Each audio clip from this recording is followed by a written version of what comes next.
finally, what happens if we have two equations?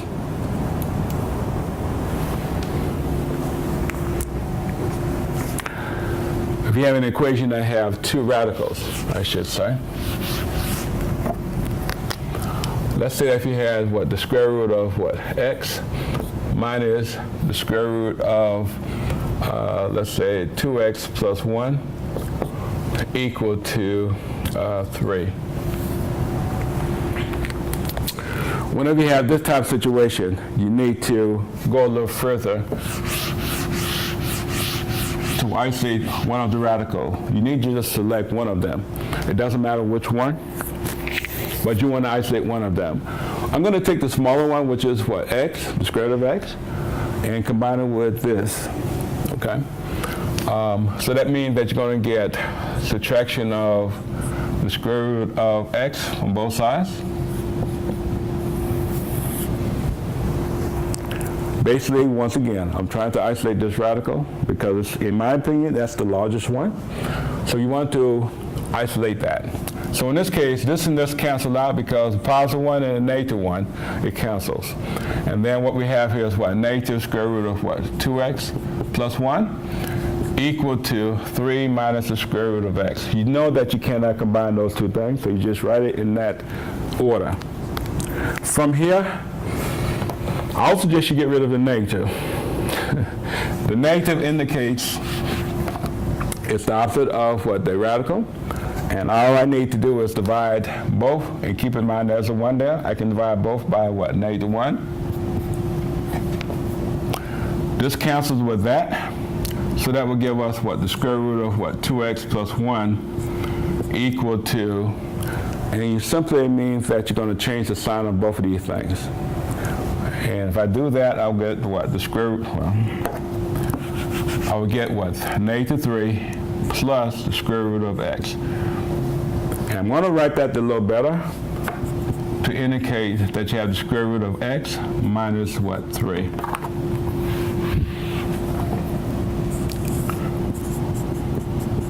Now once you have that in place, we want to square both sides because the index is 2. We want to square that. We also want to square that. And in completing that, we will get this and this cancels. So we're going to have 2x plus 1 equal to. Now going back to what we have discussed in multiplication of binomials, I would suggest that you write this out. The square means that you have two of these things. And if you remember, we talked about the for method, and this is what you're going to apply here. We have this times this, which give us the square root of x squared. There's a 1 and there's a 1. 1 plus 1 will give us 2. And then we have this times this, which will give us negative 3, the square root of x. And then you go inside, which will give us negative 3, square root of x. And then finally, negative times negative, and that will give us a positive 9. Obviously, these are like terms, and both of them are negative. We cancel this out first of all, and that will give us x minus 6 square root of x plus the 9. There's no like terms, so this is what you have on your left-hand side. Okay. Now, this will require a lot more time than what we have been working with, but you would need to be able to do this on your next level. Okay. So what we have here is x minus 6x, and then we have plus 9. So we have x minus 6 square root of x plus 9 on the right-hand side equal to 2x plus 1. Now you notice that we still have a radical, which is on the right-hand side. So you need to isolate that. It's a continuous process, okay? So the first thing I want to do is remove the minus x. That's the opposite of a positive x. And here I also want to take the opposite of a positive 9, which is a negative 9. So staying with that situation, the negative 9 will go under the 1, and the negative x will go under the 2x on both sides. Okay. Now, what happens? The x cancels out, the 9's cancel out. So what do we have? We simply will have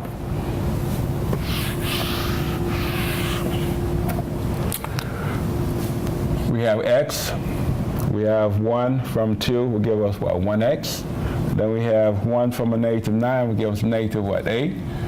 And that's equal to a negative 6, the square root of x, because both of these cancel out. Okay. Now, what's our next step? Well, our next step is to get rid of this radical. The index is 2, so we're going to square both sides once again. So we have a negative 6 square root of x squared equal to x minus 8 squared.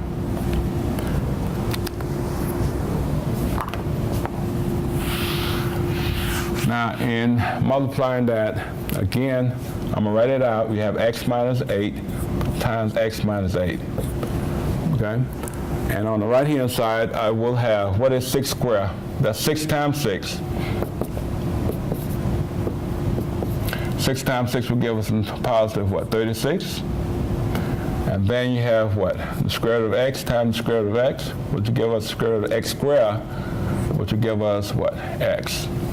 So basically what we have for that particular part is 36x. Okay. Now, on the left-hand side, we need to multiply, and using the FOR method again, x times x will give us what? X squared. X times this will give us a negative what? 8x. Inside we have a negative 8x, and then finally we have a positive what? 64. And that's equal to what? 36 what? X. Combining like terms, we have what? X squared minus 16x plus 64 equal to 36x. Okay. One additional step, and what you want to do is make sure that you bring that 36x on this side, because you must set it equal to 0. This cancels out. Getting in standard form, we have x squared, 16 and 36, that would give us 52. And then we have plus 64 equal to 0. So what we have now is a standard form of the quadratic equation, and we need to apply that rule that we did earlier. Can we factor this thing? Well, I know that 36 and 16 will give us what, 52. What's the factors of 64? 64 is actually what, 2 times what, 32? And we also have 32 can be broken down into 2 times 16.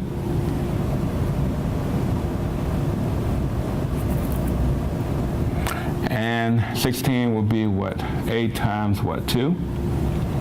And 8 would be 2 times what? 4. And 4 would be 2 times 2.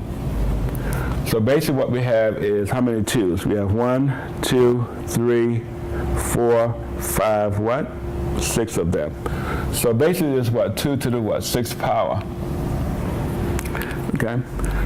So what we need to do here is use not factorization, but what we refer to as the quadratic formula, because this formula should always be used on the quadratic equation. And what is that quadratic equation?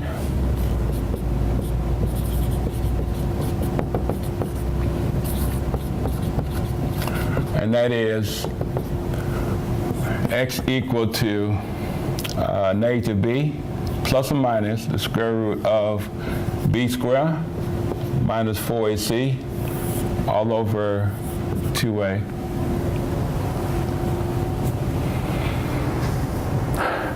And that quadratic form is ax squared plus bx plus c equal to 0. So basically what we want to do is identify the coefficient of x squared identify your coefficient of your x, and also identify your constant, which is your c. Okay? And that will bring in our last module, which is solving quadratic equations using this formula.